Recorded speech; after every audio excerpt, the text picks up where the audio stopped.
Greetings, YouTubians, and welcome back to Wayne Sharp World, where today we have a double knife review, but unfortunately this one is not very shining and exciting and fun. It's still good content, it's still good to know about these two knives, but as you saw in the thumbnail, these ones are just kind of very meh for me. I love bringing you guys all of my favorite knives, and I love reviewing knives that end up being what I think are just home run knives. These ones just are missing here and there. There's some things that are not very good about them. I'm not saying these are bad knives because I really don't think they are.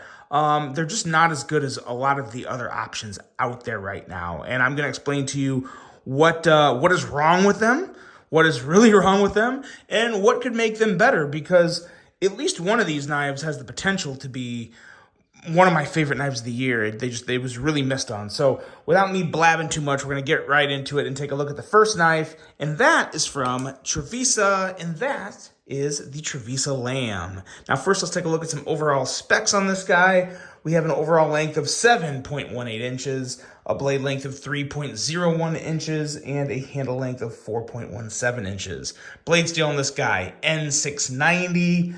You got the crossbar lock for the locking mechanism and a price of $75.59. So, the biggest issue with this knife for me is right there. It's got crummy action. It really just has crummy action. The biggest issue here, and again, it's not like that every time. You can get it. It's about 50-50, to be honest. The biggest problem with this knife is the fact that it has a crossbar lock. I think this knife would have been a lot better with a liner lock or something with a real detent ball in there. An inset liner lock would have been a home run on this thing. I mean, it would have been fantastic with even a frame lock. Frame lock would have worked, but an inset liner lock for a budget knife, it would have been really, really good. And it would have been, I think, a really solid offering. The blade material, I gotta say, I'm not a fan of N690. I would have much rather seen 14C28N on this guy. $75 for N690 is not exactly what I want. I don't think a lot of people want that. I think 154 or 14C28N is definitely the way to go in that price range. The ergos are good. I really like the ergos. The ergos are actually really good. Fully contoured handle, so real good stuff there. Really nice kind of little drop here where your thumb goes, nice jimping on the spine.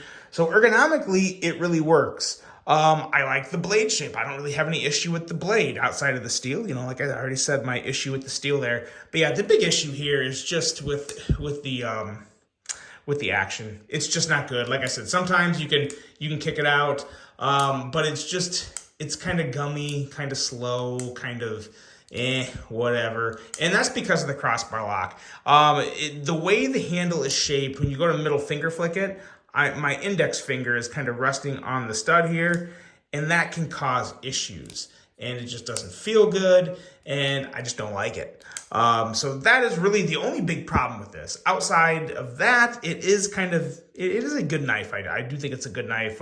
Would have loved to seen a better blade steel. And no crossbar lock on this one. Definitely would have been better with an inset liner lock, in my opinion. But that is it. Let me know what you guys think of the Travisa Lamb. Got a fully recessed clip here. That is nice. And it is also lefty compatible. Left, right hand carry. That is important to note, with a filler tab. So again, like I said, there's some good detail here. There is some consideration for the lefties. There's a lot of good stuff going on. But at the end of the day, it just doesn't have the best action, and that is the Travisa Lamb. Now, if you're someone who just slow rolls their knives and you don't care about middle finger flicking, that's completely different. Then by all means, go for it. But if you like really good middle finger flicking action, look elsewhere. This isn't it. Now, this next one here, this one kind of frustrates me. This is from Concept. This is the Concept crew. And this thing it still has the potential, because I would really like to see Concept take another crack at this, because there is so many things I love about this knife, and there's just a couple things that I really hate. So first, let's take a look at some overall specs here. We have an overall length of 8.19 inches, very good size, 3.46 inches in blade length with a 4.73 inch handle. Blade steel on this guy, S35VN, love to see it, and want to hit that. It is S35VN, it is not Crewware. Crew is the name of the knife. When I first got this, I thought, oh crap, does this have Crewware? No. Knife name, not blade steel. S35V on the blade. Frame lock for the locking mechanism, which is no issue. This thing has phenomenal action. Love the flipping action on this. Excellent detent. Good to go on the frame lock. Designed by Valella Knives and a price of $180 to $190. So now I do want to say what I love about this knife first, and that is a combination of the action, the overall design, which I think is, you know, minus the inlays, which is part of the problem. We'll talk about the inlays in a second. But just the overall the knife design, the outline, the blade shape, the size, the ergos. I love this knife. This is a really, really good knife. But there's a couple things that really annoy me. First off is this front flipper. It's absolutely useless. Especially with the flipper back there. Now, if the rear flipper wasn't there, it'd be a lot more attainable. But you got to kind of, because it's such a top flipper, you have to really get up and get, you know, to get your thumb to have the actual, the right amount of force to break it out, which is still hard to do. You get too close to the flipper. So it is possible. I have done it.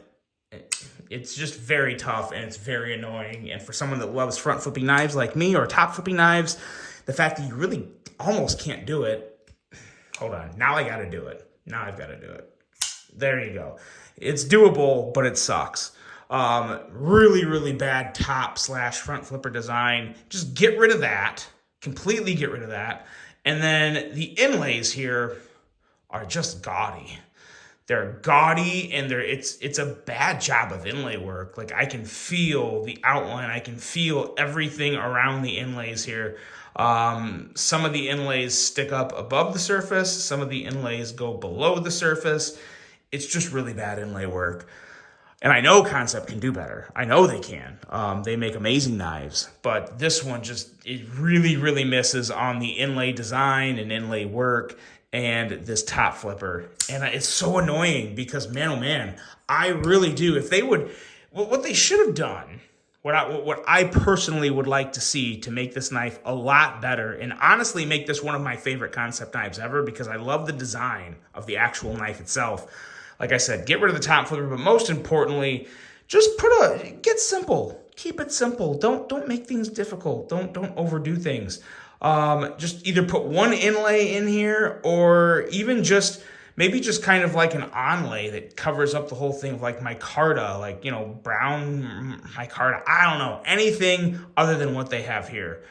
Because this knife has so much potential. It is such a good size. The flipping action is phenomenal. It's so smooth. I love the blade shape. It has an excellent edge, full flat grind, nice and slicey. It has so many good things going for it. It's really a bummer that the end product looks like this. It's very disappointing. So yeah, a lot of potential. Now, with that being said, if you don't care about the top flipper and you like these inlays, knock yourself out because it's a great knife. It just drives me crazy that they missed, in my opinion, so bad on the top flipper design and the inlay work. Just bad stuff there. But overall, you know, great outline, good ergos, love the blade, excellent action. So this one's really a double-edged, well, technically it's a single edge, but it's a double-edged sword, metaphorically speaking. But that's it, guys. Let me know what you think of these two. The Travisa Lamb, the Concept Crew. Unfortunately, they can't all be bangers. These two are definitely not. They have potential. They just need to go back to the drawing board on these two. I hope you guys enjoyed this one. Hope you always appreciate the honesty because that's what I'm here for. If you're not subscribed, be sure to click that subscribe button. I got a lot of good content to bring you guys, some fun lists, some big-time reviews, and some new designs to share with you from moi. So really looking forward to that. Hope you guys have a great rest of your day. And until the next one, I'm out.